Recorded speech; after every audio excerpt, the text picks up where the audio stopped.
Hi, this is Mac Monroe, and I thought I would take a few minutes just to talk to you about something that I'm sure you're all experiencing right now, and that is uncertainty.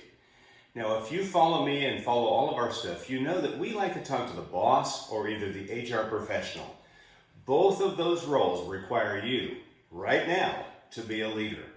And so what I thought I would do is give you 5 things you can focus on if you want to be the kind of leader people are going to follow when there's a crisis.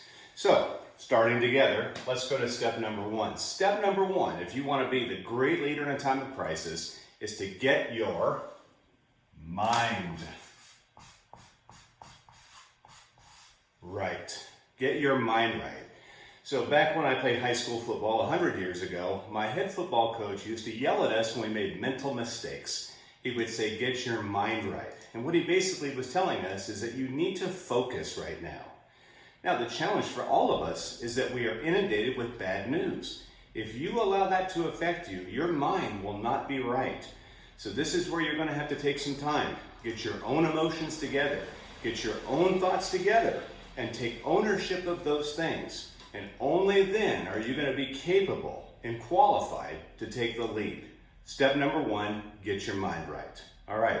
Step number 2, make sure you put on your normal face. Your normal face. So I want you to think about this right now. You're on a flight, back when we used to all fly, remember?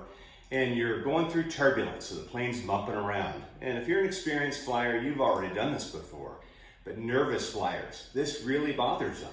Flight attendants are trained to look at people and carry an expression that does not have emotion. If you're unsure of what's going to happen on a plane, look at the flight attendant. If they have a nice stoic appearance, you're okay. If they're doing this number, then you got problems. So right now, we're in turbulence. If you're the leader, practice your normal face. It's not a scowl. It's not a silly grin. It's a nice neutral expression. Practice it in the mirror. That's your normal face. You want to lead in times of uncertainty, make sure people can look at your face and see a person who's in charge. Step number 3, stay informed.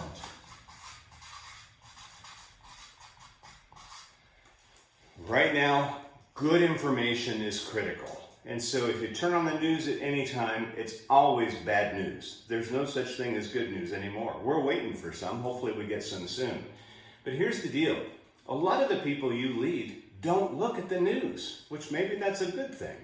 So it's up to you to be informed of everything that's going on, not just in the outside world, but in your own organizations. Many of you are having to lead your teams virtually now. People are staying home and working.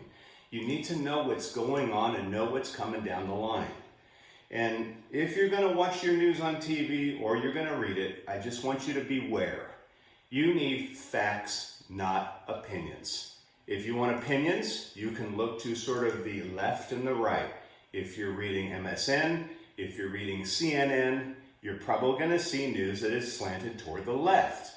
If you're going to listen to things like Fox, you're going to see news that's slanted toward the right. That will not help you. You need news that's right down the line that reports facts.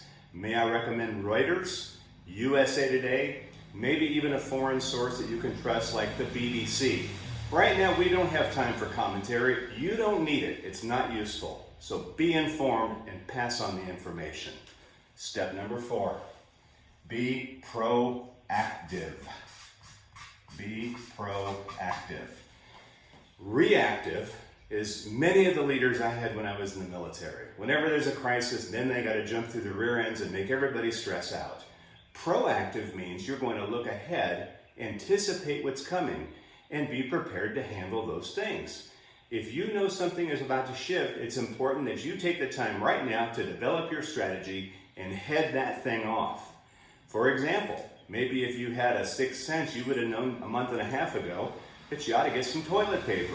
So proactively, you might look and buy a reasonable amount of toilet paper. That would be proactive.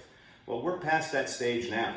So right now, think about what you might need 2 months from now. See about getting those things. Proactive means you're going to anticipate, hopefully by staying informed, and make a really good decision. 5th and final, communicate incessantly.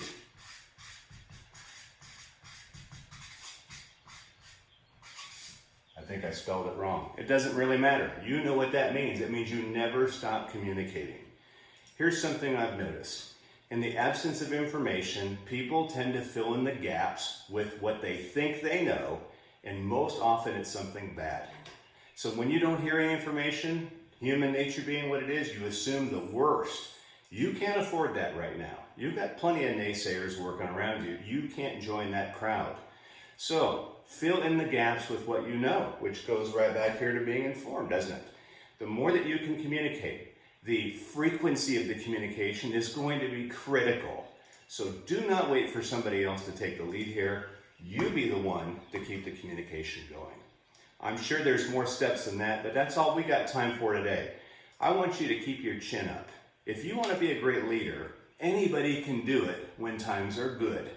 But it's the ones that can step up when you have a crisis that are going to be the ones we remember.